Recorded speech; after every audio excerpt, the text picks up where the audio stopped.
السلام علیکم۔ درود شریف پڑھیے۔ اللہم صلی علی سیدنا وسلم۔ ابہاب نے یہاں تک گریزاری کی کہ بے ہوش ہو کر زمین پر گر گیا۔ ملازموں نے اٹھا لیا، تھوڑی دیر میں ہوش آیا۔ اسی اثنا میں باپ کو خبر ہوئی، غصہ ہوا اور کہا، اے بے وقوف، یہ کیا غضب کیا؟ یہ تو کس کا نام اپنی زبان سے لیتا ہے؟ ارے دیوانے، یہ تو ہمارا دشمن جان ہے اور اس کا نام لینا ہمارے مذہب میں منع ہے۔ ابہاب نے کہا، یہ نام تو میرے جی جان کا قرار ہے۔ باپ غضبناک ہوا اور اس نے منہ پر تماچا مارنے لگا۔ لوگوں نے ہر چند سمجھایا لیکن اس کے خیال میں ایک نہ آیا۔ وہ یہی کہتا تھا کہ اگر میری جان بھی جاتی رہے گی، جب بھی میں یہی زباں سے نکلے گا۔ اور کچھ ایسا کہتا تھا، تمنا میرے دن میں یہ اے کبریا نکلے،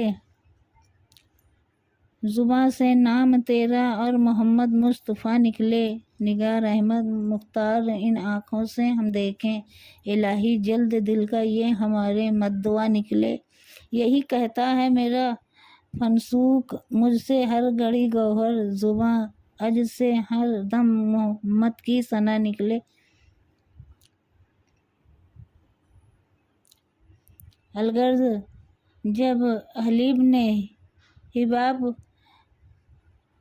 کو عشق محمدی سے باز آتے نہ دیکھا تو اپنی قوم کو جمع کیا اور ابہاب کی بابت مشورہ کیا۔ سب نے متفق ہو کر یہ رائے دی، چونکہ اس نے ناز و نام میں پرورش پائی ہے، اس لیے اس کو کھانے پینے کی تکلیف دی جائے گی، ضرور راہ راست پر آ جائے گا، لہٰذا دونوں وقت ایک روٹی اور ایک پیالہ پانی کا دیا جائے۔ لیکن اس عاشق صادق نے اس تکلیف کو راحت سمجھ کر پرواہ نہ کی۔ بعد چند روز کے حلیب نے اپنی قوم سے کہا کہ تم جا کر ابہاب کو سمجھاؤ کہ وہ اس نام کے لینے سے توبہ کرے، تو اس کے واسطے وہی عیش و عشرت پھر موجود ہے۔ بس لوگوں نے جا کر ابہاب کو سمجھایا کہ تم اس نام کا لینا چھوڑ دو تاکہ تمہارا باپ تم پر مہربان ہو جائے۔ جب ابہاب کسی طرح باز نہ آیا تو حلیب نے چند غلاموں کو بلا کر اس عاشق رسول کو پابہ زنجیر کر کے حوالہ کیا اور کہا، دن بھر اس سے گلے چروایا کرو اور سب کو چوکیدار کرے۔ بعض روایت میں یوں بھی لکھا ہے کہ ایک رات سب چرواہوں نے آپس میں مشورہ کیا کہ چل کر ابہاب کو سمجھائیں، ممکن ہے کہ مان جائے، امیر کا بیٹا ہے، اگر مان گیا اس کا باپ ہم کو بہت کچھ انعام دے گا۔ بس سب چرواہوں نے جا کر ابہاب کو سمجھایا۔ ابہاب وحشیوں کی طرح ادھر ادھر دیکھنے لگا اور ذوق و شوق میں مدینے کی طرف منہ اٹھا کر کچھ ایسا کہتا تھا، سید پاک ماہ لقا میری طرف کو دیکھنا، اچھے حبیب کبریا میری طرف کو دیکھنا، میں وہ فقیر زار ہوں، سب کی نظر میں خوار ہوں، بہر شہید کربلا میری طرف کو دیکھنا، کچھ نہ کیا تھا نہ کر چلا، عمر کو مفت کھو دیا، حشر میں ہے یہ التجا میری طرف کو دیکھنا۔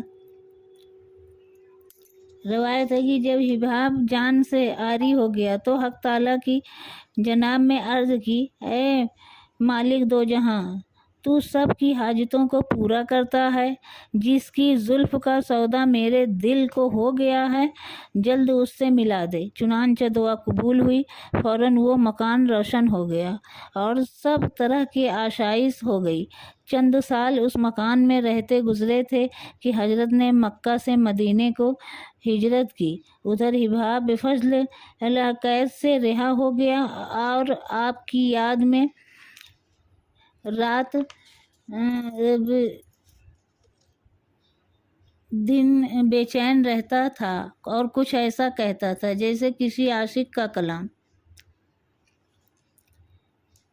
واپس اپنے حبیب کے وطن کا راستہ لیا، کیونکہ مدینہ وہاں سے کئی روز کا راستہ تھا۔ اس لیے بحکم خدا فرشتوں نے زمین کی تمنائیں کھینچ دیں۔ حباب ایک ہی روز میں مدینہ پہنچ گیا۔ حضرت عمر رضی اللہ تعالیٰ عنہ سے ملاقات ہوئی۔ عرض کی کہ آپ نے ان آنکھوں سے حضور کو دیکھا؟ ان آنکھوں سے حضور کو دیکھا؟ کہا جی ہاں، ان کی آنکھوں کو بوسہ دیتا تھا اور اپنی آنکھیں ملتا تھا، اور جس صحابی کو دیکھتا اسی طرح کہتا۔ الغرض حضور کی در و دولت پر پہنچا اور بوجھا تک جانے سفر سے وہیں گر گیا۔